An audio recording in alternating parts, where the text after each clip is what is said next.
অন্যের জন্য যে ফাঁদ পেতেছিলেন সেই ফাঁদে কি এবার নিজেই পড়তে চলেছেন ইউনূস সাহেব? বছর ঘুরতে না ঘুরতেই ঘরে বাইরে ব্যাপক চাপের মুখে বাংলাদেশের অন্তর্বর্তী সরকার। ইউনূস প্রশাসনের ব্যর্থতায় চরম বিপাকে বাংলাদেশের সাধারণ জনগণ। একদিকে বেশ কিছু বাংলাদেশি পণ্য আমদানিতে বিধিনিষেধ জারি করেছে ভারত সরকার, আর অন্যদিকে বিভিন্ন দাবি নিয়ে একের পর এক সরকার বিরোধী আন্দোলন সংগঠিত হচ্ছে বাংলাদেশে। তবে মোহাম্মদ ইউনূস ও তার অনুগামীরা ব্যস্ত ভারত বিরোধী জিগির তুলতে এবং উত্তর পূর্ব ভারত নিয়ে উস্কানিমূলক মন্তব্য করতে। গোটা বিশ্ব দেখছে দেশটির গণতন্ত্রের ত্রুটি চেপে ধরতে মরিয়া অন্তর্বর্তী সরকার নিষিদ্ধ ঘোষণা করেছে আওয়ামী লীগ ও তার সহযোগী সব সংগঠনকে। আবার অন্যদিকে ঢাকা সেনানিবাস ঘিরে সব ধরনের সভা সমাবেশ মিছিল ও বিক্ষোভ প্রদর্শন অনির্দিষ্টকালের জন্য নিষিদ্ধ ঘোষণা করা হয়েছে। আদৌ কি চলছে দেশটাতে? কোন পথে হাঁটছে অন্তর্বর্তী সরকার? কোন পথে হাঁটছে বিভিন্ন রাজনৈতিক দলগুলি? আর কোন পথেই বা হাঁটছে সেনাবাহিনী? জনগণের ক্ষোভের মুখে পড়ে সভাস্থল থেকে পালাতে বাধ্য হচ্ছে সরকারের উপদেষ্টা। শোনা যাচ্ছে যে কোনো মুহূর্তে বড়সড় পরিবর্তন হতে পারে বাংলাদেশে। দেশ ছাড়তে পারেন খোদ অন্তর্বর্তী সরকারের প্রধান। কিন্তু প্রশ্ন হচ্ছে, অপারেশন সিন্দুরের পর পাকিস্তানে বিপর্যস্ত হয়ে আইএসআইরা বাংলাদেশকে ঢাল বানিয়ে ভারতকে বিব্রত করার পরিকল্পনা করছে বলে শোনা যাচ্ছে। এই পরিস্থিতিতে ভারতের কি অবস্থান নেওয়া উচিত? নমস্কার, আমি দীপেন আর আপনারা দেখছেন নিউজ ভ্যানগার্ড। বাংলাদেশের অন্তর্বর্তী সরকারের কি সহসাই দি এন্ড হতে চলেছে? সেই বিষয়ে একটি গুরুত্বপূর্ণ আলোচনায় আজ আমার সাথে স্টুডিওতে রয়েছেন বরিষ্ঠ সাংবাদিক মানস পাল। স্বাগত দাদা আপনাকে। দাদা, শেখ হাসিনার সমর্থকরা দাবি করছেন যে কিছুদিনের মধ্যেই বাংলাদেশে শেখ হাসিনা প্রবেশ করবে। কি সম্ভাবনা দেখছেন? মোহাম্মদ ইউনূসের অপসারণ কি তাহলে খুব যা সময়ের অপেক্ষা বলে মনে হচ্ছে? না, আমার তো তা মনে হয় না। এমনিতে শেখ হাসিনার কট্টর সমর্থক যারা আছেন তারা কিছুদিন পরপরই এরকম একটা দাবি উঠছে বা এরকম একটা ইঙ্গিত দেওয়া হচ্ছে যে শেখ হাসিনা ফিরছেন। কিন্তু বাংলাদেশের যে প্র্যাকটিক্যালি স্পিকিং, বাংলাদেশের যে বর্তমান পরিস্থিতি, যে গ্রাউন্ড রিয়ালিটি, তার সোশিও পলিটিক্যাল যে রিয়ালিটিস গুলো আছে, তাতে আমার মনে হয় না এই মুহূর্তে আওয়ামী লীগ তার একটা তো রাজনৈতিক দল হিসাবে তার একটা দেশ আছে বটে, কিন্তু এই মুহূর্তে বাংলাদেশে তাদের শেখ হাসিনার প্রত্যাবর্তন বা শেখ হাসিনার আবার ক্ষমতায় আরোহণ এসব এখন সম্ভব হচ্ছে না বা হবে না, এটা আমার মনে হয় না। এই দাবিগুলো মাঝে মাঝেই উঠে, এগুলি করতে হয়, তাদের নিজের অস্তিত্ব বজায় রাখার একটা প্রয়াস তো থাকবেই। তবে গ্রাউন্ড রিয়ালিটিসটা অন্যরকম বাংলাদেশের এই মুহূর্তে। বা আওয়ামী লীগ কেন, যে কোনো আওয়ামী লীগ ছাড়াও অন্য যে কোনো দল যারা সেকুলার করে, তেমন কোনো বিশেষ পার্টি ওখানে নেই। সেকুলারিজম তাদের এখানে ওইভাবে করা হয় না। সবগুলি কোনো না কোনো ভাবে মুসলিম ফান্ডামেন্টালিস্টদের দিয়েই তোলা দিয়েই চলে। তো তাদের এই মুহূর্তে আমার মনে হয় না যে কোনো পরিবর্তনের সম্ভাবনা আছে। ঠিক, আমরা 2024 সালের মাঝামাঝি সময় শেখ হাসিনার পতন এবং ইউনূসের অন্তর্বর্তীকালীন প্রশাসনের উত্থান বাংলাদেশের আঞ্চলিক যে অবস্থানকে যেভাবে বদলে দিচ্ছে দিন দিন, তা ভারতের জন্য কতটা উদ্বেগের বিষয়? আর সেখানে ভারতের এই সময়ে কি অবস্থান নেওয়া উচিত বলে মনে করেন? ভারতের জন্য তো উদ্বেগের বিষয়ই, এটা তো দেখাই যাচ্ছে উদ্বেগ আছে ভারতের। বাংলাদেশ তো এখন প্রায় বাংলাদেশের যে এই মুহূর্তে যে পলিটিক্যাল যে ডিসপেন্সেশন যেটা আছে, যে পলিটিক্যাল যে গভর্নমেন্ট যেটা আছে মোহাম্মদ ইউনূসের অধীনে, সেটা সরাসরি বা ওভারটলি এন্টি ইন্ডিয়ান তার স্ট্যান্ড। তো এই ক্ষেত্রে ভারতের তো একটা উদ্বেগ থাকবেই যে ইস্টার্ন সেক্টরে, আমাদের ইস্টার্ন এরিয়াতে এই একটি নেবার প্রতিবেশী দেশ বিরোধী হয়ে যাচ্ছে, এটা তো উদ্বেগের বিষয়। আর এই মুহূর্তে ভারত সরকার যা স্ট্যান্ড নিচ্ছেন বা নিয়েছেন এখন পর্যন্ত, সবগুলি খুব চিন্তা ভাবনা করেই নেওয়া হচ্ছে। একটা কথা মনে রাখতে হবে যে বাংলাদেশকে পাকিস্তান ভাবলে তো চলবে না। বাংলাদেশ পাকিস্তান নয়, প্রতিবেশী তিন ধরনের। প্রতিবেশী হয় আমার বন্ধু প্রতিবেশী, না হয় আমার শত্রু প্রতিবেশী, আর নয় ইট ইজ দেয়ার একটা প্রতিবেশী আছে।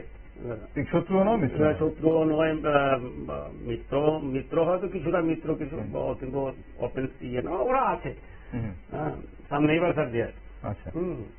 তো এরকম তো বাংলাদেশের ক্ষেত্রে যে এটা ভাবা ভুল হবে যে পাকিস্তানের ক্ষেত্রে যেভাবে আমরা যে স্ট্র্যাটেজিস গুলো জিও পলিটিক্যাল স্ট্র্যাটেজি গুলো অ্যাপ্লাই করি, বাংলাদেশের ক্ষেত্রে এটা অ্যাপ্লিকেবল না। এটা ফিট ফর অল কোনো স্ট্র্যাটেজি হয় না বাংলাদেশের জন্য। তার Bangladesh specific or rather south east Asia specific একটু যদি broader Jio strategy Jio politics আমি ধরি, তো এটার উপর নির্ভর করেই আমাদের স্ট্যান্ড নিতে হবে এবং এটা গভর্নমেন্ট নিচ্ছে না এই মুহূর্তে। যা দেখা যাচ্ছে, আমি যা দেখতে পাচ্ছি এই মুহূর্তে মূলত ইকোনমিক বার্ডেন বা প্রেশার বাড়ানোর একটা চেষ্টা হচ্ছে ঢাকার উপর দিল্লি থেকে। আর অন্যদিকে তেমন কিছু দেখছি না। এবং অল্টারনেটিভ বা আমার মনে হয় ভারত সরকারও বুঝতে পারছেন যে বাংলাদেশের যা পরিস্থিতি তা সহসা পাল্টে যাবে এটা ভাবার কোনো কারণ নেই। এই কারণেই এটা তোমরা লক্ষ্য করেছো যে এই যে অল্টারনেটিভ যে রুলস গুলো তৈরি হচ্ছে কালাদান রিভার দিয়ে, যে আমাদের ওপেনিং টু সি বে অফ বেঙ্গলের যে ওপেনিংটা আমরা মিয়ানমারের ভেতর দিয়ে করার চেষ্টা করছি। এটা প্রজেক্টটা অলরেডি আমাদের যে cabinet committee of economic affairs আছে না, এটা থেকে অ্যাপ্রুভাল হয়ে গেছে। নিউজ পেপারে আজকেও বেরিয়েছে, গতকালকেই বেরিয়েছে, মূলত গতকালকে এবং আজকেও বেরিয়েছে। ফলে এটা অন্যভাবে বাংলাদেশকে বাইপাস করে আমরা সমুদ্রে পৌঁছানোর চেষ্টা করছি। ক্ষতিটা আমাদের ত্রিপুরার হয়ে যাচ্ছে বটে, কিন্তু এটা হচ্ছে, এটা করতে হচ্ছে। এখন এখানে ত্রিপুরার অবশ্যই আমরা অবস্থানটা জানবো আপনার কাছে, কিন্তু এই যে বাংলাদেশকে বাইপাস করে করার ব্যাপারটা, আপনি কিছুক্ষণ আগে বলছিলেন যে মিত্র শক্তি বাংলাদেশ তো পাকিস্তান নয়, পাকিস্তানকে আমরা বরাবর শত্রু প্রতিবেশী হিসেবে ধরে আসছি। কিন্তু বাংলাদেশের বর্তমান যা পরিস্থিতি, একটা নির্বাচিত সরকার থাকা অবস্থায়, সেটা আওয়ামী লীগ হোক বা বিএনপি হোক, কিন্তু এই সময় যে অন্তর্বর্তী সরকার যেভাবে দেশটাকে পরিচালনা করছে বা দেশের ভেতরে দাঁড়িয়ে বা দেশের বাইরে গিয়ে যেসব উস্কানিমূলক বক্তব্য রাখছে ভারত বিরোধী, তাতে আগামী দিনে দুটো দেশের মধ্যে যে সম্পর্কটা, সেটার ভিতটা কতটা নড়বড়ে হয়ে যাচ্ছে? অলরেডি নড়বড়ে হতে শুরু হয়েছে, সেটা আগামী কিভাবে গিয়ে দাঁড়াবে আমি জানি না। অন্তত যতক্ষণ না বাংলাদেশে কোনো একটা ইলেকশন হচ্ছে, নির্বাচন হচ্ছে, ততক্ষণ পর্যন্ত তো এই নড়বড়ে ভিত্তি খারাপ হতেই থাকবে।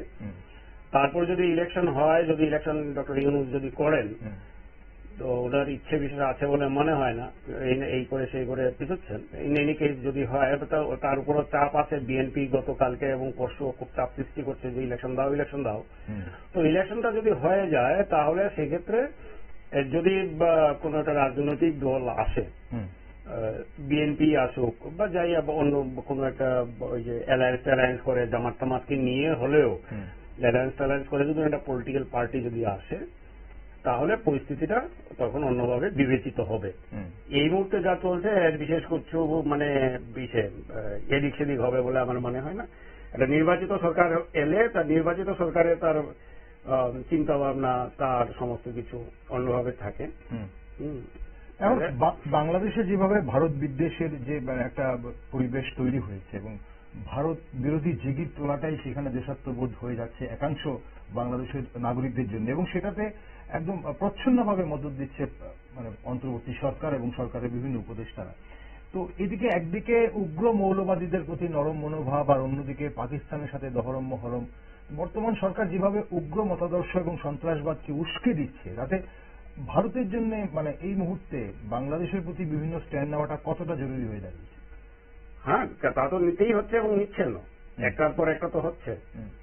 তবে এগুলো তো হঠাৎ করেই বা এমন নয় যে গিয়ে একটা কিছু বলেছে, এখানে একটা পরিস্থিতি এন্টি ইন্ডিয়ান পরিস্থিতি তৈরি হয়েছে। আর একটা মানে India is a huge country, এটা একটা এস্টাবলিশ ডেমোক্রেসি এবং world power now it is, এটা 4 নম্বর শক্তি সমস্ত। সে তো আর এরকম করে ধুমধাম কোনো একটা কিছু করে ডিসিশন নেয় না, তার বিভিন্ন স্টেপ ওয়াইজ অনেক চিন্তা ভাবনা করেই নেয়।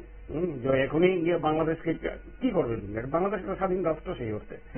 তো এদেরকে বাংলাদেশ কিন্তু এরকম কিছু করার এখানে কোনো সুযোগ নেই।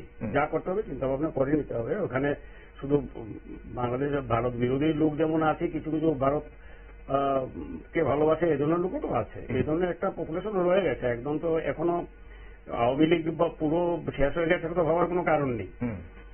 তো এখন কিছু একটা করতে গেলে এইভাবে বা ধুমধাম কিছু ভারত তো আর করবে না, এটা রেসপন্সিবল কান্ট্রি, একটা ম্যাচিউর ডেমোক্রেসি।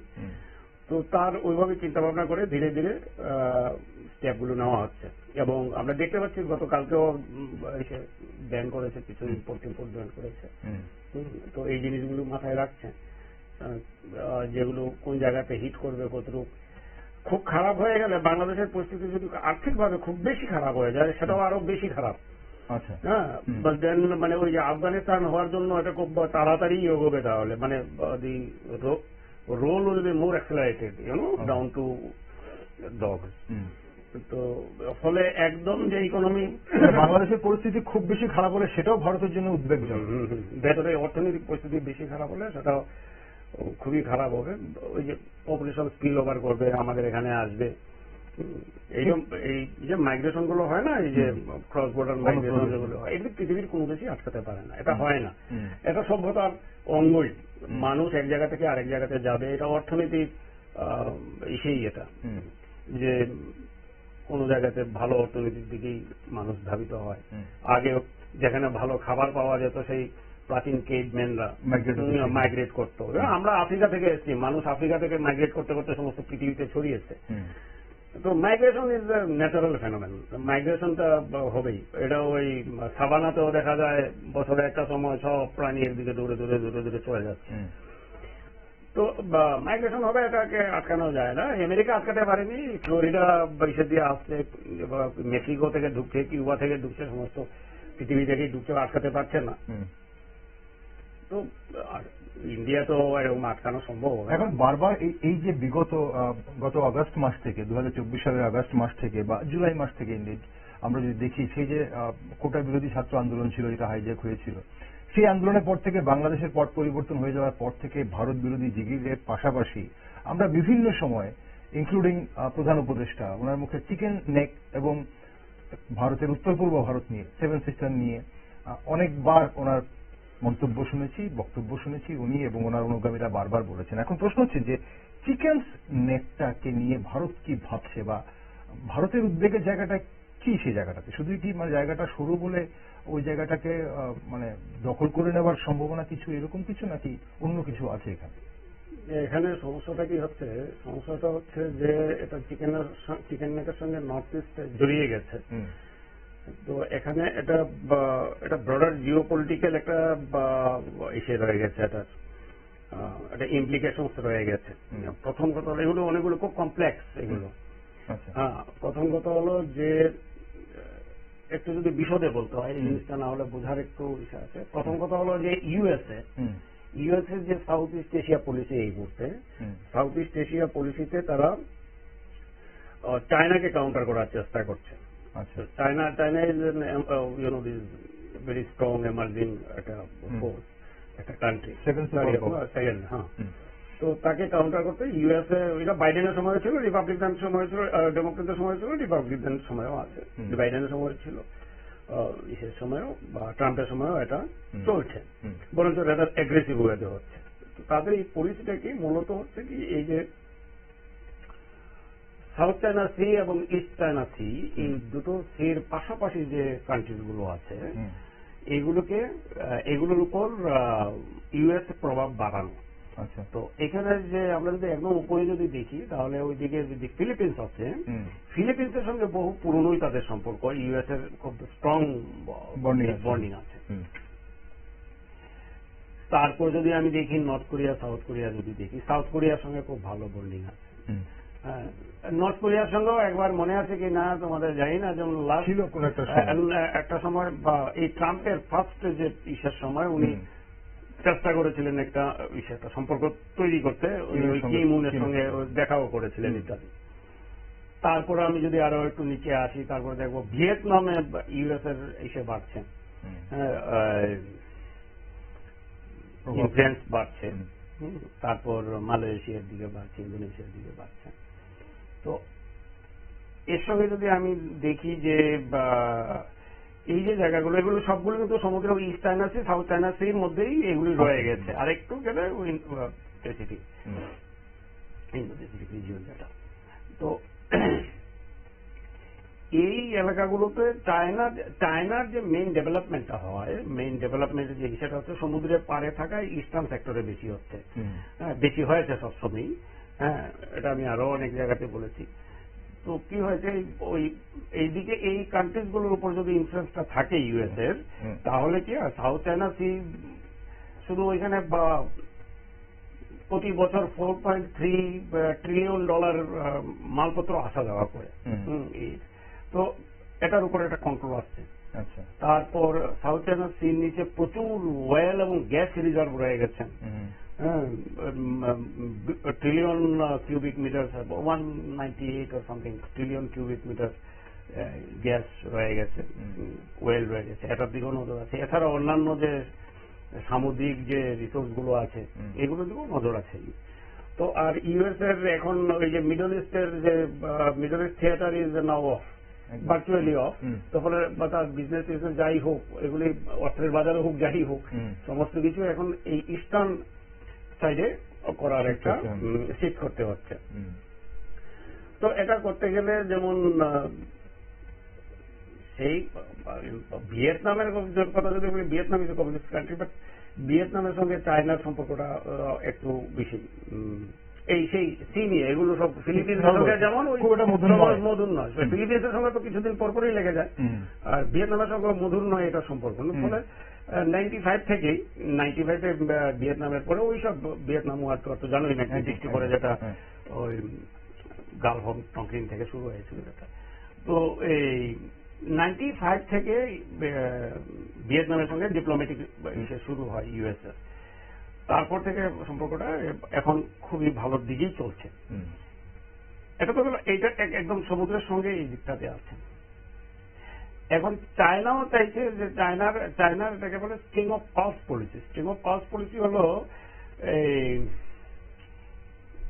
বেশ কিছু সমুদ্র বন্দর সে তৈরি করছে। আমরা গোয়ার্ডারের কথা জানি, গোয়ার্ডার তৈরি করেছে, মানে বালুচিস্তানে, পাকিস্তানের নিচে। হাম্বানটোটা তৈরি করেছে শ্রীলঙ্কার একদম নিচে, ক্যাকপিও করেছে বার্মারের দিকে। তারপরে ওই পাশে তার ওই ইসেটা এখন চাইছে চট্টগ্রামটাও নিতে।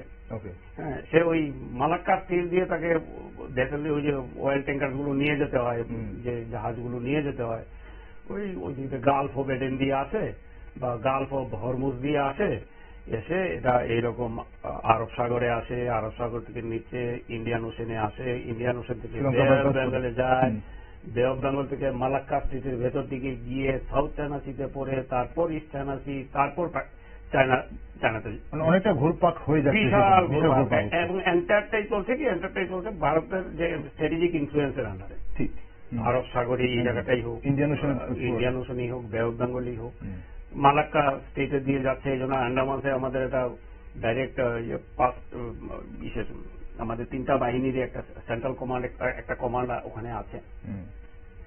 তো এটাকে বাইপাস করে গোয়াদার থেকে পাকিস্তানের ভেতর দিয়ে পাইপ দিয়ে, রাস্তা দিয়ে, কারাকোরাম হাইওয়ে দিয়ে নিয়ে ওয়েস্টার্ন সাইডে, চায়নার ওয়েস্টার্ন সাইডে ফুয়েল নেওয়ার ব্যাপারটা অনেকদিন আগে থেকে 1963 থেকে এই প্ল্যান চলছে, এটা করছে ওরা।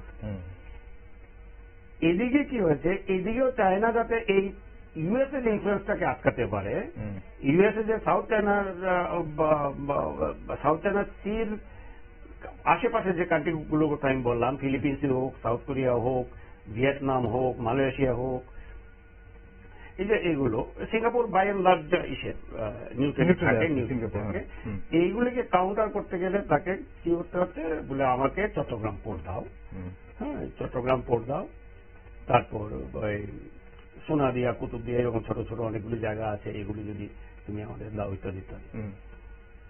চট্টগ্রামটা তার আরেকটা কারণে দরকার। চট্টগ্রামটা কি হয়, চট্টগ্রামের সঙ্গে তখন ওরা ট্রাইন্যাশনাল একটা হাইওয়ে তৈরি করেছে কুনমিং থেকে, চায়না থেকে এই রাস্তাটা এসে মিয়ানমার হয়ে, আমরা বার্মা বলতাম আগে, মিয়ানমার হয়ে চট্টগ্রামে আসছে। আচ্ছা, তো এবার যদি চট্টগ্রামে যদি আমি কোনো কারণে যদি কোনো মালপত্র নিয়ে নামাই, সেটা ওই ট্রাইন্যাশনাল হাইওয়ে দিয়ে সেটা স্টেট কুনমিং টুনমিং প্রভিন্সে পৌঁছে যায়, হ্যাঁ পৌঁছে যায়। তো চট্টগ্রাম এয়ারপোর্ট চাইছে ওরা।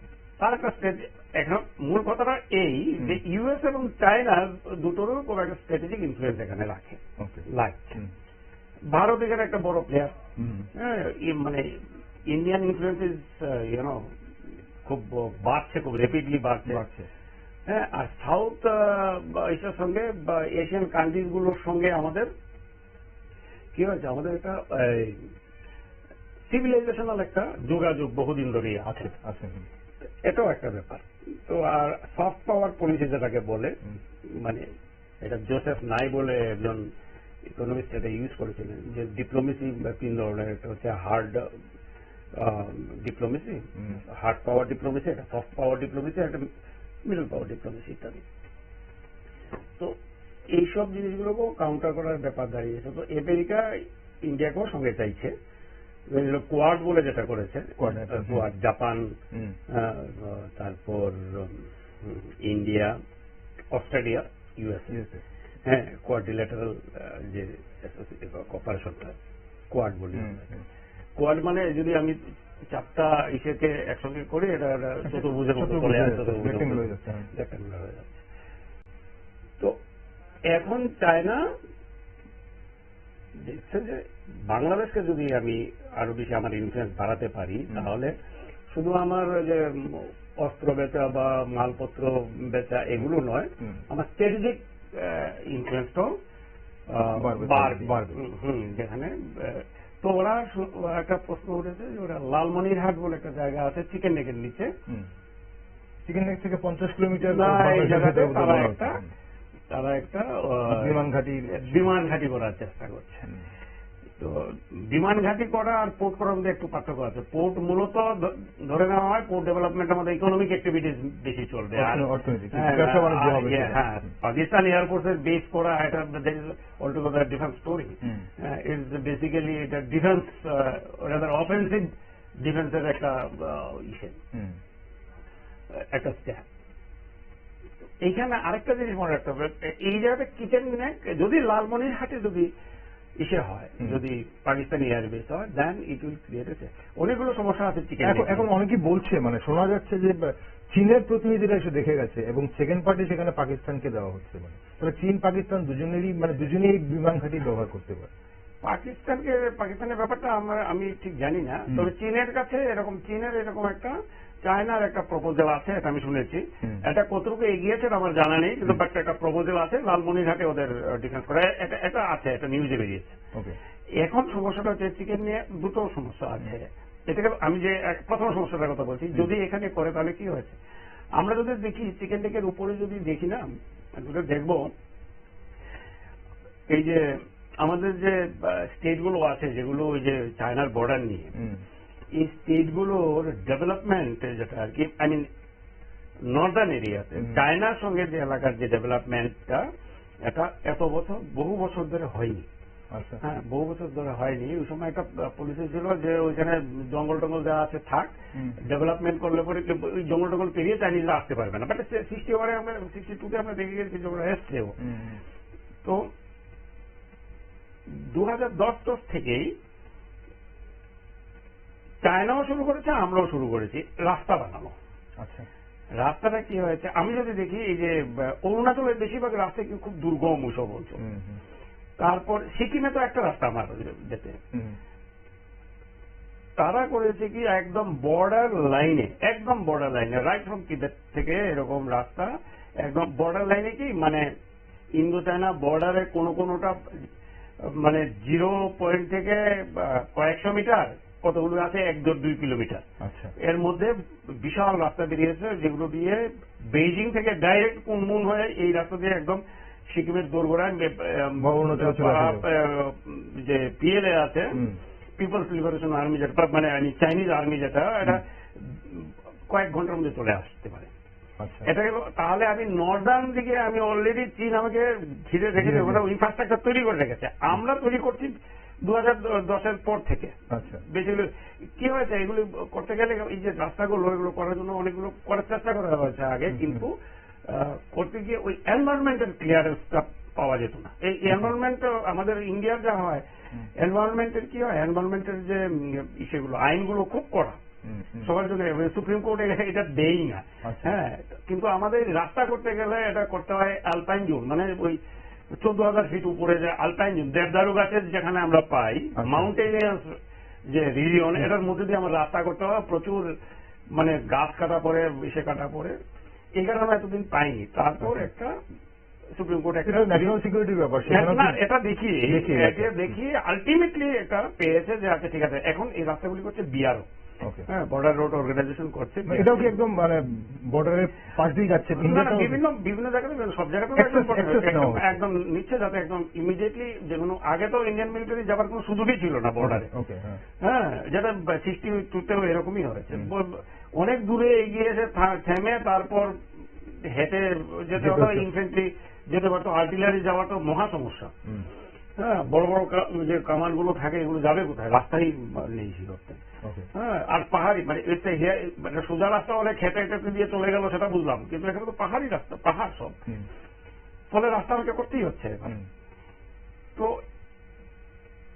আমি কি দেখলাম, চায়না আমার এই নর্দার্ন সাইডে চিকেন নেকের উত্তর দিকে একদম বর্ডারে ভালো রাস্তা, ভালো ইনফ্রাস্ট্রাকচার তৈরি করেছে, মিলিটারি ইনফ্রাস্ট্রাকচার তো কিছু তৈরি করা আছে। এবার আমরা তৈরি করছি এখন। আরেকটা পলিসি নিয়েছে যেটা India government, cluster village formula. আচ্ছা, বর্ডার ভিলেজ ডেভেলপমেন্ট শোনা যায় না, এই যে border village development, basically second world war টা বর্ডার ভিলেজ কি হয়েছিল, ওই আমি একটু বিশদে বলছি। একদম এটা বর্ডার ভিলেজ ডেভেলপমেন্ট, যারা আমাদের যেহেতু আমরা বর্ডার এলাকাতে থাকি, আমাদের রাজ্যেও কিন্তু চারিদিক থেকে বর্ডার রয়েছে, এটা জেনে রাখা ভালো এই জিনিসটা কি। সেকেন্ড ওয়ার্ল্ড ওয়ারে কি হয়েছিল, এই বার্মাতে ব্রিটিশরা এই পলিসিটা নিয়েছিল। এটা ওই কর্নেল উইন্সলেট বলে একজন মিলিটারি অফিসার, উনার ব্রেইন চাইল্ড এটা। আচ্ছা, কি হয়েছে, জাপানিজরা তো অ্যাডভান্স যখন করছে সেকেন্ড ওয়ার্ল্ড ওয়ারে বার্মার ভেতর দিয়ে, তখন তিনি বললেন কি সমস্ত এই যে ভিলেজগুলোকে, পপুলেশনকে তিনি উঠিয়ে এনে আরো ভেতরে এনে ক্লাস্টার ভিলেজের মতো, ওই যে ক্লাস্টার ভিলেজ করো না, এই ক্লাস্টার ভিলেজের মতো তৈরি করে দিলেন, যে তুমি এখানে থাকো। তার আইডিয়াটা ছিল এই জাপানিজরা এত দূর থেকে আসবে, যুদ্ধ করতে এখানে না পাবে, ইন্টেলিজেন্স মানুষ নেই তো, ইন্টেলিজেন্সও নেই সেই অর্থে। আর ওই সময়ের ইন্টেলিজেন্স মূলত তো খাবার নেই, হ্যাঁ, তারপর কোন রাস্তা বানাবে লেবার নেই। জাপানিজরা কিভাবে করতো, যে ব্রিজ অন দ্য রিভার কোয়াই দেখলে বুঝো যে কিভাবে ওরা রাস্তা বানাতো, ওই যে প্রিজনার দিয়ে বা ভিলেজার্সদের দিয়ে, এটা পাচ্ছে না। তো এটাকে জাপানিজ অ্যাডভান্সমেন্ট আটকানোর জন্য পপুলেশন শিফট করে দিচ্ছে বর্ডার থেকে, করে এটাকে ক্লাস্টার ভিলেজ করেছে। এই জিনিসটা ইন্ডিয়াতে ফার্স্ট ইসে করে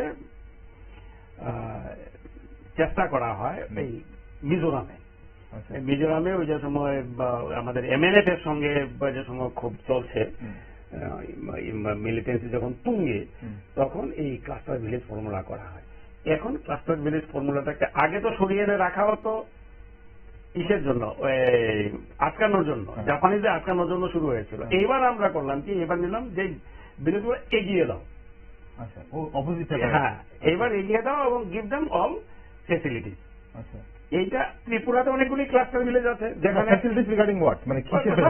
হেলথ, ইনফ্রাস্ট্রাকচার মানে এডুকেশন, ড্রিঙ্কিং ওয়াটার, মানে রাস্তাঘাট, মার্কেট, হ্যাঁ, সমস্ত কিছু এই ক্লাস্টার ভিলেজটা আমাদের ত্রিপুরাতেও করেছে। বিভিন্ন জায়গায় ক্লাস্টার ভিলেজ আছে আমাদের, হ্যাঁ, যেখানে সবগুলো ডিপার্টমেন্ট, এগ্রিকালচার থেকে আরম্ভ করে ফ্লাওয়ার, সব ডিপার্টমেন্ট এখানে কাজ করছে।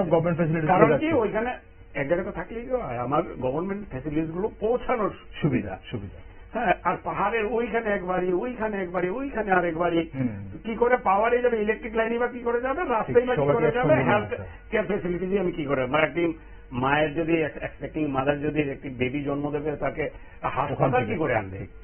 তো এটা কি হয়, আমার একটা পিএইচসি থাকবে। এইবার এই ভিলেজ গুলোকে ইসেতে আমরা অরুণাচল এটা বেশি করে চালু করেছে এখন, আমরা ভিলেজ গুলোকে ডেভেলপ করছি, বর্ডার ভিলেজ গুলোকে খুব ভালোভাবে ডেভেলপ করছি, সব ধরনের ফেসিলিটিস, সব ধরনের, ওই যে বললাম হেলথ কেয়ার থেকে আরম্ভ করে সমস্ত কিছু, বাজার, ইলেকট্রিসিটি, এডুকেশন, হ্যাঁ, সমস্ত কিছু, মানে মানুষ যা লাগে মানুষের একটা ছোটখাটো একটা সমস্ত কিছু ইনফ্রাস্ট্রাকচার দিয়ে রাস্তাঘাট তৈরি করে এগুলো দেওয়া হচ্ছে। এগুলো হলো ফার্স্ট লেয়ার অফ ডিফেন্স। কিভাবে কনফ্লিক্ট হলে প্রথমত এই যে বর্ডার ভিলেজের population all over the world, border village পপুলেশনের একটা ক্যারেক্টার হলো তারা ওই পারের খবরটাও ভালো রাখে। ওকে, ঠিক আছে, আমার এখানে সোনামুড়ার যে কোনো কাউকে বর্ডার ওই পারের খবর তাদের কাছে ভালো থাকে, তাই না? বর্ডারে মোবাইল, এই পারের মোবাইল ওই পার, আমি জাস্ট এক্সাম্পল দিচ্ছি, চলছে চলছে। তো বর্ডার পপুলেশনের কাছে ইন্টেলিজেন্সটা ইম্পর্টেন্ট, ইন্টেলিজেন্সটা পেয়ে যাচ্ছে, আগে খবর পায়।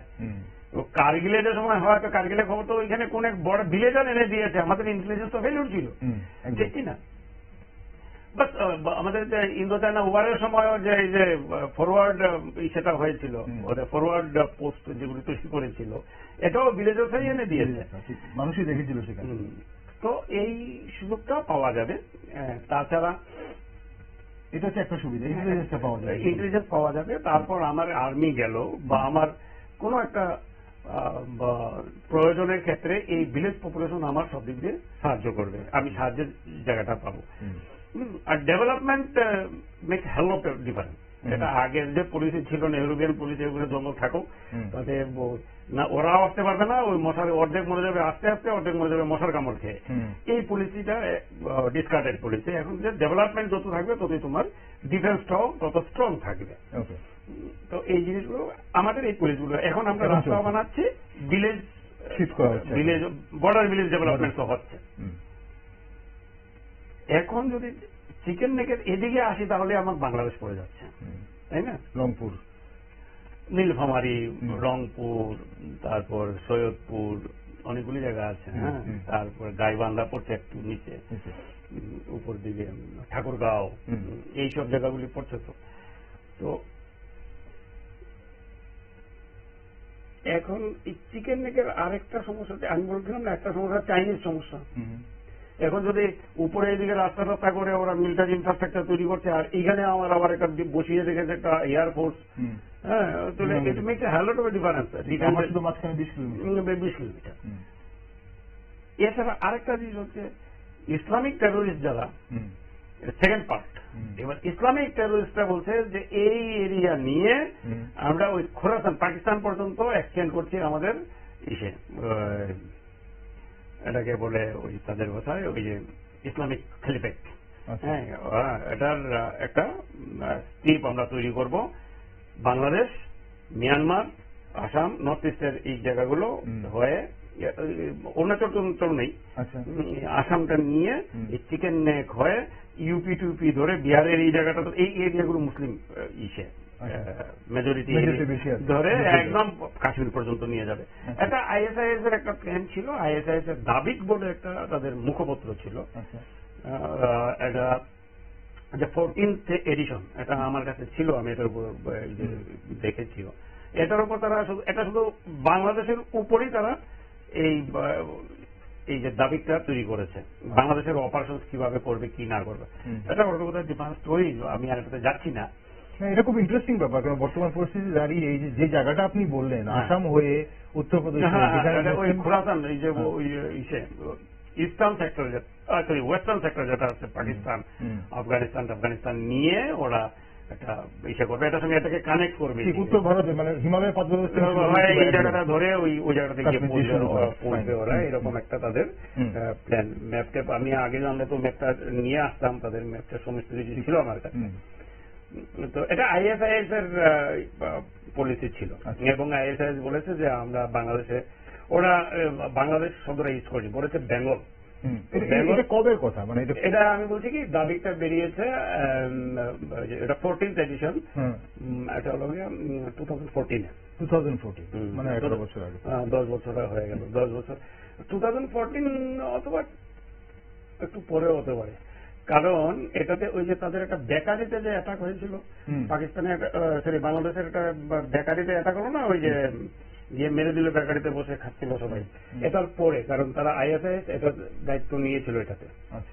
হ্যাঁ, এটার উদ্দেশ্যটা কি ছিল? এটা না, আইএসআইএস চাইছে এই যে বেঙ্গলে ইসে করতে, তাদের তারা অলরেডি তৈরি করেছে খিলাফত যেটা আর কি, তাদের খিলাফতের একটা পার্ট হিসাবে তারা এটাকে বাংলাদেশ বলেনি, এটা বেঙ্গল বলেছে ওরা। তাদের যে এই যে আল বাঙালি সামথিং, আব্দুল্লাহ আর রহিম কি আল বাঙালি এরকম একটা নাম। তো সে চার্জে আছে, ইসের ছেলে, বাংলাদেশেরই ছেলে। তো সে এখানে করেছে কি ওই বেঙ্গল বলছে, বেঙ্গল বলতে কি হয়েছে বাংলাদেশকে ও ধরলো, আবার ওয়েস্ট বেঙ্গলটাকেও রাখলো। আচ্ছা, ওয়েস্ট বেঙ্গল ওয়েস্ট বেঙ্গল ঢুকে গেল বেঙ্গল বলতে। হ্যাঁ, আল বাঙালি বলে। তারা কি কোনো ম্যাপ জারি করেছে? হ্যাঁ, ম্যাপ করেছে। ওয়েস্ট বেঙ্গল পুরোটাই ঢুকেছে? না, ওয়েস্ট বেঙ্গলের পুরোটা ঢুকায়নি, উপরের দিকটা ধরেছে এরকমটা ধরেছে। তো যাই হোক, তাহলে এবার এই পরিপ্রেক্ষিতে এখন আমরা লালমনির ঘাটিতে ছিলাম, তো সেই পরিপ্রেক্ষিতে তাহলে ভারত কি অবস্থান নিচ্ছে? আপনি বললেন যে ভারত এখন বর্ডারে রাস্তা তৈরি করছে, এখন যে বর্ডার ভিলেজ যেগুলো আছে সেগুলোকে শিফট করে বর্ডারে তৈরি হচ্ছে এবং তাদেরও ডেভেলপমেন্ট করা হচ্ছে। এছাড়া আর কি? আমরা কিছুদিন আগে একটা সামরিক দেখলাম সেখানে নর্থ ইস্টে।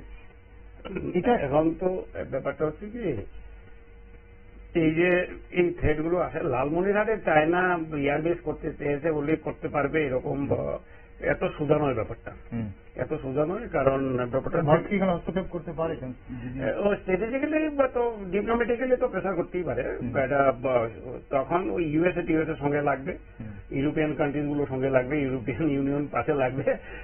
এই শুধু পাশে ভারত কেন, অন্যরা ইউএসও তো চাইবে না যে এখানে একটা চাইনিজ আমি চাইছি এখানে ঢুকতে, আর তুমি ওইদিকে এখানে একটা লাল। এটা খুব ইন্টারেস্টিং জায়গা মানুষ। একটা জিনিস খুব একটু আপনার কাছে জানতে চাই, ওই জায়গাটা যে আমেরিকা এবং চায়না একে অপরের বিরুদ্ধে, সেই জায়গায় বাংলাদেশকে ভর করেছে। ইউনিসের এক পা চীনে এই মুহূর্তে রয়েছে, এক পা আমেরিকাতে রয়েছে।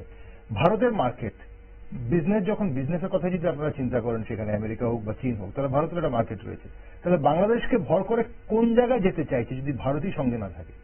তাহলে ইউনিসি বা কোন পক্ষে যাবে যদি দুই থেকে চাপ খায়? উনি তো নোবেল জয়ী অর্থনীতিবিদ, উনি নিশ্চয়ই একটা কিছু ডিসিশন চিন্তা ভাবনা করেই নিয়েছেন।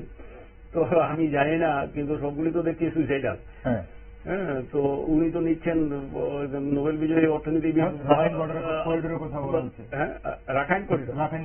Rakhine corridor is United Nations এর ইসে কনসেপ্ট, দ্যাট ইজ অলটুগেদার। এটা আরেকটা বিপজ্জনক আরেকটা ইসেতে পড়ছে। Bangladesh is being Bangladesh trapped হয়ে যাচ্ছে, বাংলাদেশ সিরিয়াসলি ট্র্যাপড হয়ে যাচ্ছে। প্রথম কথা হলো যে আমি চিকেন নেকের দিকটাতে যদি চিকেন নেকের দিকে কিছুদিন আগে আসামের একজন রাজনীতিবিদ এবং অনেক জায়গাতে আমি সোশ্যাল মিডিয়াতেও দেখি এটা দাবি ওঠে না। আবার অনেকে দেখেছি গৌরব আচারিয়া বলে একজন যে টিভি কমেন্টেটর আছেন, যে মিলিটারি মেজর ছিলেন নাকি, দেখাচ্ছেন এইভাবে কেটে নেবো। ওই যে তোমার গাইবান্ধা থেকে কেটে নীলফামারী, তারপর লালমনিরহাট, তারপর কি বলে এটা ওই রংপুর টংপুর সবপুর সৈয়দপুর ঠাকুরগাঁও এগুলো নিয়ে বলা হচ্ছে, তিনি ঢুকিয়ে দিচ্ছেন ইসেতে চিকেন থেকে উনি কেটে ঢুকিয়ে দিচ্ছেন। এটা নিয়ে ওই আসামের একজন রাজনীতিবিদও এরকম বলছেন, বা আমরা সোশ্যাল মিডিয়াতে এই দাবিগুলি তুলি। পককে চাই, এই জায়গাটাকেও চাই। পক ইজ অলটুগেদার ডিফারেন্ট স্টোরি। এটা আমি কি করে আনবো? এই যে দাবিগুলো, যে এই যে বলা হয় এগুলি আনা, এগুলি মানে আমার খুব ইরেসপন্সিবল মানে টক অ্যান্ড ডিমান্ড। প্রথম কথা হলো যে এইভাবে একটা স্বাধীন দেশকে আক্রমণ করে তাকে টুকরো করে আমি নিয়ে আসবো, এই পরিস্থিতি, বিশ্ব পরিস্থিতি এখন এই মুহূর্তে নেই। রাশিয়া ইউক্রেনের ডিফারেন্ট স্টোরি। আমার এখান থেকে একটা দেশে নিয়ে চলে আসবো, কেটে টুকরো করে নিয়ে চলে আসবো, এটার পরিস্থিতি এক নম্বর নেই। দুই নম্বর, সিভিলাইজেশনাল যে ইসে আমাদের, তাতে আমরা ভারত কোনোদিনই কোনো দেশকে আক্রমণ করিনি। আমাদের এত বছরের ইতিহাস, যদি 5000 বছরও ধরি, 5000 বছরের ইতিহাসে আমরা কোনোদিনই ভারতবর্ষ কোনোদিনই কোনো কান্ট্রিকে কোনো আগ্রাসনে যাইনি, কোনো আগ্রাসনে আমরা যাইনি। তা আমরা এখন কথা নেই বার্তা নেই, যেটা কেটে নিয়ে আসবো, কেটে নিয়ে আসবো। তো কেটে নিয়ে আসা যেতেই পারে, এটা militarily is very much possible. হ্যাঁ, এটা আমাদের এত স্ট্রেংথ আছে, আমরা নিতেই পারি। বাংলাদেশ কিছুক্ষণের জন্য টিকবে না, কিন্তু এনে আমি করবোটা কি? এইখান থেকে যে পপুলেশন এক্সপ্লোশনটা হবে কিছুদিনের মধ্যেই, 10 বছরের মধ্যে যে পপুলেশন এক্সপ্লোশন হবে, এই আসাম বিপদে পড়ে যাবে। যারা আনবো, যাদের আনবো, এই যে পপুলেশনটা, এই পপুলেশনটা কি তোমার পক্ষে থাকবে? এই পপুলেশনটা তো তারা তো নিজেরাই একবার আবার হয় বাংলাদেশে যেতে চাইবে, নাহলে কিছু কিছু এলিমেন্ট বলবে আমাদের এই জায়গা নিয়ে আমাদের একটা আলাদা কান্ট্রি চাই, ইত্যাদি চাই। প্রবলেম একটা থেকেই যাবে। 2 নম্বর হলো এখানে যে পপুলেশনটা আছে এই পপুলেশনের ভার 10 বছরের মধ্যে যে পর্যায়ে যাবে এটা তো আসামের পক্ষে ওয়েস্ট বেঙ্গল আসাম জলপাইগুড়ি শিলিগুড়ি কোচবিহার এইসব জায়গাগুলি নিতে পারবে না তো তখন নতুন অনেক সমস্যা অনেক সমস্যা তৈরি হয়েছে। তার জন্য আপনার আর পকের সঙ্গে এটা মেলানো যায় না। পক ওয়াজ আওয়ার পক্ষেও আনা যাবে না এইভাবে, পক্ষেও যাবে এটা আমাদের ন্যাশনাল সেন্টিমেন্ট। পক প্রধানমন্ত্রী বলছেন, ডিফেন্স মিনিস্টার বলছেন, আমরা ভারতবর্ষের সব মানুষ বলছে এটা ন্যাশনাল সেন্টিমেন্ট। আমাদের পক চলে গেছে আমাদের হাতে, পককে আনতে হবে। কিন্তু পক আনতে এনে এটা, আর আমি বারবার বলছি এনে আরেকটা বিস্ফোরা মাথার উপর এত যে পক বা এই যে লালমনি ঢাকানমনি এই জায়গাগুলো যতদিন মাদ্রাসা আছে, আমি যদি পিওকের কথাই যদি ধরি, পিওকেতে আমি যদি 1-1,500 যদি আমি কিছুদিন যেগুলো টকশোতে গেলে আমাকে এই কথা বলতেই হয় যে এত মাদ্রাসা থেকে এত যে ছেলে বেরোচ্ছে, 1,500 মাদ্রাসা আছে আমি ধরে নিলাম পিওকেতে। প্রতি বছর যদি আমি একটা স্টুডেন্ট 1,500 স্টুডেন্ট বেরোচ্ছে, এর মধ্যে যদি 10% যদি ইন্ডক্ট্রিনেটেড হয় টেরোরিজমে, ওইখানে যে ইকোসিস্টেম, ওইখানে যে এনভায়রনমেন্ট, রিলিজিও সোশিও রিলিজিও পলিটিক্যাল যে এনভায়রনমেন্ট, এগুলো তো এই শিখাচ্ছে না, টেরোরিজমই তো শিখাচ্ছে। তো আমি ধরে নিলাম 10%, 90% এই ওইসব মানে না, ওই টেরোরিজমের দিকে 10%, তাহলে কতটি টেরোরিস্ট বেরোচ্ছে? এই টেরোরিস্ট গুলো তোমার কাশ্মীরে এমনিতে কাশ্মীরি মিলিটারি টাকা টাকা টাকা যাচ্ছে তো, এবার তার উপরে তুমি মাথার উপরে বসিয়ে দিলে পিওকে এনে আবার টাকা টাকা টাকা মিলিটারি, এটা একটা বিস্ফোরা কার্বাঙ্কল একটা মাথার উপর বসে থাকবে সারা জীবনের জন্য। এই পপুলেশন একটা সিরিয়াসলি বার্ডেন পপুলেশন। 2 নাম্বার, এটা কেউ বলছে না যে পিওকে আনতে গেলে চায়নার সঙ্গে আমার যুদ্ধ করতে হয়, কারণ পিওকের একটা পার্ট চায়নার হাতে। না না, আকসাই চিহ্ন, পিওকের একটা পার্ট, হ্যাঁ একদম উপরে এটা করে ওই এই পার্টটা পুরোটাই চায়নার হাতে। কারণ চায়না ওইখান থেকে এটা 1960 ভুট্টো দিয়েছিলেন, হ্যাঁ উনি তখন পররাষ্ট্রমন্ত্রী পাকিস্তানের, তো উনি দিয়েছিলেন এটার ভেতর দিয়ে তারা কারাকোরাম হাই ওই যে গ্লেসিয়ারের ভেতর দিয়ে KKH টেনে এনে ওটাবাদ হয়ে পাকিস্তানে ওই গোয়াদার পোর্টে নিয়ে লাগিয়েছে। এটা দিয়ে পাইপ লাইনে তারা গ্যাস নেবে ওই যে জিনজিয়াং প্রভিন্সে, ওই যে উইঘুর মুসলিমরা যেখানে থাকেন কাজঘর এই এলাকাতে নেবে। তো এই জায়গাতে নিতে গেলে এখন তাদের একটা স্ট্র্যাটেজিক, ওই যে বললাম না আগে ফুয়েলটা এত দূর দিয়ে না নিয়ে এবার এমনিতে গোয়াদার দিয়ে গিয়ে বেরিয়ে চলে যাচ্ছে। এই যে স্ট্র্যাটেজিক যে বিষয়টা, এটাকে চায়না এমনি ছেড়ে দেবে, চায়না শুধু যুদ্ধ, চায়না একটা ফ্রন্ট এখানে খোলা হবে। তো ফলে পিওকে আসবে না, আর এই যে পাকিস্তান বাংলাদেশের টুকরো কেটে আনা এগুলি ইরেসপন্সিবল। এই যে ন্যারেটিভ গুলো চলছে যে 71-এর যুদ্ধের সময় সেরা সুযোগ ছিল, কারণ যখন ভারতীয় সেনাবাহিনী লাহোর অব্দি ঢুকে গেছিল, বলা হচ্ছে করাচি অব্দি চলে গেছিল, তখনই পিওকে দখল মুক্ত করার আর বাংলাদেশের এই চট্টগ্রামের এই পার্টটা এবং রংপুরের এই পার্টটা ভারতে নিয়ে আসার সুযোগ ছিল, যেটা বলছে তখনই বলে ঐতিহাসিক একটা ভুল করা হয়েছে, ন্যারেটিভ চলছে এখন। এগুলি অনেক ন্যারেটিভই তো আসছে। ওই সময় ইন্দিরা গান্ধী একটা জিনিস থেকে যে ওই যে আমরা ওইভাবে বার্গেন করতে পারিনি মিলিটারিলি, আমরা হয়তো we have achieved spectacular success 1971 spectacular success all over the world আমরা দেখিয়ে দিয়েছি। কিন্তু পলিটিক্যালি হ্যাঁ আমরা কিন্তু তেমন ঠিক আমাদের সেই সুযোগটা নিতে পারিনি। 93,000 সোলজার আমি ছেড়ে দিয়েছি, আমার 54 জন 54 প্রিজনার অব ওয়ার্স পাকিস্তানে রয়ে গেল, তাদের আনা গেল না, আনা হলো না। সিমলা চুক্তির সময়ও আনা হলো না। কেন ইন্দিরা গান্ধী আনলেন? এটা বিভিন্ন ধরনের বিভিন্ন কারণ আছে। হ্যাঁ অনেক অনেক ধরনের এই 93,000 পাকিস্তানি সোলজারকে দেখিয়ে বার্গেন করে হয়তো আমরা আনতে পারতাম। কেন এইভাবে তাদের দিয়ে দেওয়া হলো কোনো কিছু না নিয়ে, এটা একটা বলা হয়। তারপর এই যে তখন পিওকে আনতে পারতাম, পিওকে কিন্তু ওই সময় আনার একটা মানে ওয়ার ম্যান্ডেটেড ছিল। কি হয়েছে এখানে একটা ব্যাপার আছে, 6 ডিসেম্বর 1971-এ যে সময় যে একটা মিটিং হয়, ক্যাবিনেটের মিটিং হয়, ইন্দিরা গান্ধী ক্যাবিনেটের মিটিং হয়, ক্যাবিনেটের মিটিং এ এই 3টে মেইন ইস্যু ছিল, মানে ওয়ার ম্যান্ডেট ছিল। একটা হলো পাকিস্তানি এয়ারফোর্স এবং মিলিটারি ইনফ্রাস্ট্রাকচার পুরো ধ্বংস করে দেওয়া হবে। আচ্ছা, না, প্রথম বাংলাদেশকে, এক নম্বর হলো বাংলাদেশ লিবারেট করবে, Liberate করা যাবে, হুম। সেকেন্ড পাকিস্তানের পুরো ইনফ্রাস্ট্রাকচার, মিলিটারি ইনফ্রাস্ট্রাকচার ইয়ে করতে হবে, আর পিওকে দখলমুক্ত। দখল করবে। এটা কোনো কারণে, এটা কোনো একজন তার ভেতর থেকে, হুম, ওই ক্যাবিনেটের ভেতর থেকে, এটা আমি বলছি কি, জ্যাক অ্যান্ডারসন বলে খুব বিখ্যাত একজন সাংবাদিক ছিলেন, আচ্ছা। খুবই নাম করা সাংবাদিক, খুবই বিখ্যাত সাংবাদিক। হুম, ওনার একটা ইসে আছে, অ্যান্ডারসন পেপার, হুম, হ্যাঁ, এইটাতে তিনি প্রথম উল্লেখ করেন যে এটা সিআইএর কাছে এই ক্যাবিনেট ডিসিশনটা ফাঁস হয়ে যায় আচ্ছা, ডিসেম্বরের 6 তারিখে যে ডিসিশনটা নেওয়া হয়েছিল। হুম, তারপর এটা নিয়ে অনেক জল ঘোলা হয়েছে, যে অনেকে আবার ওই মুরারজি ভাই দেশাই গো, ওই সঙ্গে মুরারজি ভাই দেশাই ক্যাবিনেটে ছিলেন না, আচ্ছা, হ্যাঁ, ছিলেন না। এটা একটা মানে কিন্তু বলা হয় যে ওই যে সেইমুর হার্টস এটা ইসে করে দিলেন না, ওই তারপর কেস টেস করলেন আমাদের মুরারজি ভাই দেশাই, কেস টেস করে জিতলেন।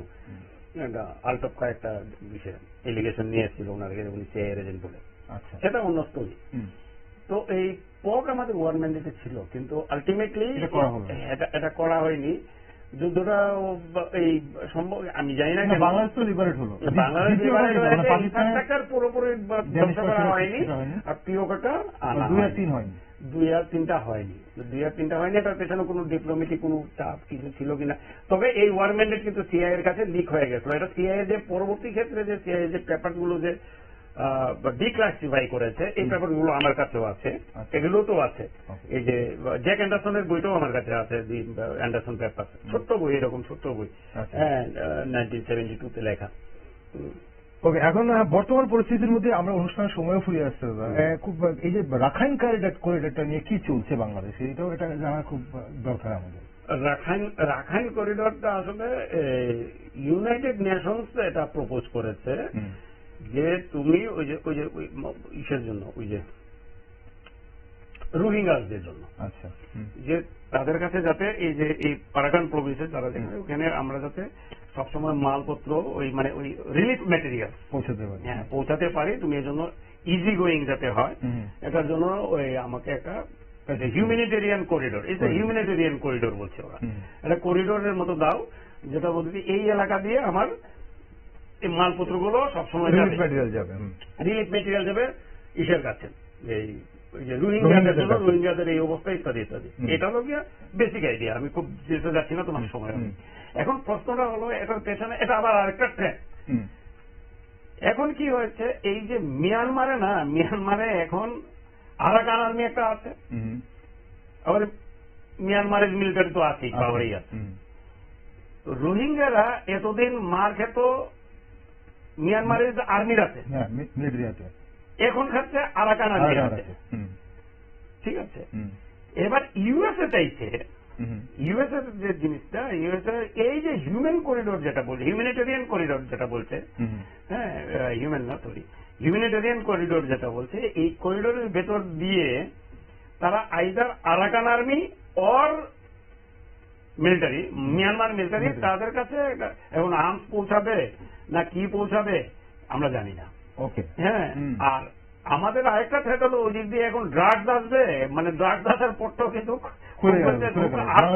আসছে তো বটেই, এবার আরো তাড়াতাড়ি আসবে, মিজোরাম তো পাশেই আছে, তো আরো তাড়াতাড়ি আসবে। ফলে আর এদিকে ওই বাংলাদেশ ট্র্যাপে পড়ে যাচ্ছে, এই যে রাখাইন করিডোর, এটা একটা ট্র্যাপ, এটার মধ্যে দিয়ে এই ইউএস এর পারপাস সার্ভ হবে ওই মিয়ানমারে। ওরা দেখেন মিয়ানমারের সঙ্গে তো চায়না সম্পর্ক ভালো হচ্ছে, তো মিয়ানমারের সঙ্গে চায়না সম্পর্ক ভালো হওয়ায় এবার ওই আরাকান আর্মির কাছে আর্মস পৌঁছাও, এইগুলো আরেকটা আফগানিস্তান করার ধান্দা, হ্যাঁ, এইসব। তাহলে এই মিয়ানমারের সঙ্গে চীনের সম্পর্ক যখন ভালো হচ্ছে, আমরা যখন আবার এই দিক থেকে বাইপাস করে, বাংলাদেশকে বাইপাস করে সমুদ্রে পৌঁছানোর জন্য মিয়ানমারের উপরই ভর করছি, সেটা আমাদের জন্য আমাদের রাজ্যের কি হয়েছে, এটা জিও স্টাডিজও এরকম ছিল না, মানে মিয়ানমার বাই এন্ড লার্জ তার একটা প্রো চাইনিজ একটা ইসে রয়ে গেছে, এটা তেমন কিছু অবভিয়াস বা কোনো অবার্ট বা খুব বেশি ইসে না, প্রকট না, হ্যাঁ, কিন্তু চাইনিজরা বিরুদ্ধে নয়, হ্যাঁ, চাইনিজ তো রাস্তা দিয়েছে না, ওই ট্রাই ন্যাশনাল হাইওয়ে করার জন্য তো রাস্তা দিয়েছে। তো এরকম আছে। হ্যাঁ, আর ভারতকেও দিচ্ছে যে ও জানে যে ভারত ছাড়াও তার হবে না। হ্যাঁ, আর কালারাম যে এই যে সেটা আমাদের পোর্টটা যেটা আমরা ডেভেলপ করছি, এটা বহুদিন ধরে ডেভেলপ করছি, গত 10-15-20 বছর ধরে আমি শুনে আসছি কালাদান পোর্ট। এটা তখন একটা ইস্ট ছিল না, তখন ওই লুক ইস্ট পলিসির সময় থেকে এটা চলছে, রাইট করছিল। ফলে এই প্রজেক্টটা এটাকে এখন রিভাইভ করছে, বা নতুন মডেল, নতুন আঙ্গিকে এটাকে আরো বেশি এগ্রেসিভ ওয়েতে এটাকে এবার নিয়ে নতুন একটা ওপেনিং দিচ্ছে, নতুন একটা করিডোর তৈরি করছে আমাদের জন্য। অনুষ্ঠানের সময় ফুরিয়ে গেছে দাদা, একটা শেষ প্রশ্ন, যে এই যে পরিস্থিতি, বাংলাদেশের পরিস্থিতি দেখছেন, বাংলাদেশের যে একটা গণতন্ত্র সংকটের মুখে রাজনৈতিক দলকে ব্যান করে দেওয়া হচ্ছে, এখানে ছোট্ট করে যে মানে আওয়ামী লীগকে ব্যান করার পেছনে কি অভিসন্ধি দেখছেন এখানে? মানে শুধু কি নির্বাচন না করানোর জন্য এটা করলো, নাকি এর পেছনে আরো কোনো বড় অভিসন্ধি আছে? আর আরেকটা শেষ প্রশ্ন হচ্ছে, দুদেশের জনগণের মধ্যে যে সম্পর্কের মধ্যে যে একটা বিরাট বড় ফাটল দেখা যাচ্ছে বিগত কয়েক মাস ধরে, বিশেষ করে সামাজিক মাধ্যম খুললে যেভাবে মানে একে অপরকে উচ্চবাচ্য বলছে, তার কি আগামী দিনে কোনোভাবে একটা ভালো পথ দেখছেন আপনি? সময় লাগবে। দ্বিতীয় প্রশ্নের উত্তর বলছে অনেকদিন সময় লাগবে, অনেকদিন সময় লাগবে। কারণ যেসব সাংবাদিকদের আমি দেখেছি এখানে এত প্রো ইন্ডিয়ান কথাবার্তা বলতে, প্রো আওয়ামী লীগ কথাবার্তা বলতে, তারা এখন যেসব কথাবার্তা বলছেন বা যেভাবে লেখালেখি করছেন, তো তাদের আসল রূপটা বেরিয়ে আসছে। তো আগামী দিন আগরতলাতে এলে, সম্পর্ক ভালো হয়েছে, নতুন গভর্নমেন্টের সিটটা দিতে, আগামী দিন আগরতলাতে এলে কি আমি আর আগের মতো আসুন ভাই, বসুন ভাই, চা খান ভাই, আর আমাদের এখানে এই যে আবৃত্তি করেন ভাই, গান গান ভাই, দিদি, এসব কি করবে? মনে হয় না। এটা তো এইটা তো ফাটল ধরেছে সম্পর্কে, এটা বহুদিন লাগবে ঠিক হতে, ঠিক হবে। মানুষের সঙ্গে মানুষের সম্পর্ক, সভ্যতার সঙ্গে সভ্যতার সম্পর্ক, সমাজের সঙ্গে সমাজের সম্পর্ক এইরকম থাকতে পারে না। এটা ভালো হবে, কিন্তু সময় লাগবে। আর ওই যেটা বলছিলাম যে আওয়ামী লীগকে ব্যান করার কুবুদ্ধি দিয়েছে ডক্টর ইউনূসকে, আমি জানি না, এটা একটা বিশাল কুবুদ্ধি দিয়েছে এই আওয়ামী লীগকে ব্যান করা। হ্যাঁ, প্রথম কথা হলো এত বড় একটা পলিটিক্যাল পার্টি, এটাকে ধুমধাম ব্যান করে, তো আমি জানি না কি হবে। তুমি যত ব্যান করবে তত ভেতর থেকে এটা আরো বেশি শক্তি নিয়ে বেরোবে, এক নাম্বার। হ্যাঁ, বেশি শক্তি নিয়ে বেরোবে। আর আমি জানি না অন্যান্য পলিটিক্যাল পার্টিস গুলো এটাকে কিভাবে ইসে করবে, বাংলাদেশে তারা কাউন্টার করবে একটা পলিটিক্যাল, এখন ধরপাকড় করে তারপরে এখন এটা আমি জানি না। নেক্সট যে গভর্নমেন্টই আসুক না কেন, বিএনপি আসারই সম্ভাবনা মনে হয় বেশি। যদি আসে তাহলে তো এই আওয়ামী লীগের উপরে ব্যানটা তুলে দেবে, এরকম লাগবে না ব্যান পলিটিক্স করতে গেলে। এটা ঠিক, অপোজিশনকে অবশ্যই থাকতে হবে সেখানে, গণতান্ত্রিক দেশে সব রাজনৈতিক দলই থাকবে এবং গণতান্ত্রিক পদ্ধতিতে নির্বাচন হবে এবং তারপর সেটা থেকে কোনো নির্বাচিত সরকার আসবে, সেটাই কাম্য। কিন্তু এই বর্তমানে যেভাবে চলছে ইউনিস প্রশাসন, সেখানে নির্বাচন কবে হবে বলে বা কিছু স্পেকুলেশন না, কিছুই বোঝা যাচ্ছে না। সবাই চাপ দিচ্ছে, তিনি সময় বাড়িয়ে চলছেন। ওনার ইচ্ছে আছে কিনা আমি জানি না, বা এখন বিদেশি শক্তির কোনো চাপ, কোনো ভেতরে কোনো ফর্মুলা আছে কিনা কে জানে। অসংখ্য ধন্যবাদ দাদা, আজ খুব গুরুত্বপূর্ণ বিষয়ে আপনি আলোকপাত করলেন শুরুতে, অসংখ্য ধন্যবাদ। দর্শক বন্ধুরা, আমরা আজ অবশ্যই ভারত এবং বাংলাদেশের বিভিন্ন যে দিকগুলোকে একটু আলোকপাত করলেন বরিষ্ঠ সাংবাদিক মানস পাল। বাংলাদেশের বর্তমান অন্তর্বর্তী সরকার যে পথে হাঁটছে, তাতে যে দেশটির আরো দুর্দিন ঘনিয়ে আসছে তার বলার অপেক্ষা রাখে না। তাই দেশকে বাঁচানোর জন্য বাংলাদেশের জনগণের ঐক্যবদ্ধতা এবং সচেতনতার গুরুত্ব সবাই অনুভব করছে। গণতন্ত্রের ভবিষ্যৎ নিশ্চিত করতে হলে কিন্তু জনতাকে এগিয়ে আসতে হবে। তাই বিশেষজ্ঞরা মনে করছেন ইউনিসের অপসারণ এখন সময়ের অপেক্ষা। তবে আগামী দিনে বাংলাদেশের গণতান্ত্রিক ব্যবস্থা টিকে থাকবে কিনা তার সময় বলবে, সেদিকে নজর রাখছি আমরা। আর আপনারা সব খবরের জন্য চোখ রাখুন শুধুমাত্র নিউজ বেঙ্গলি।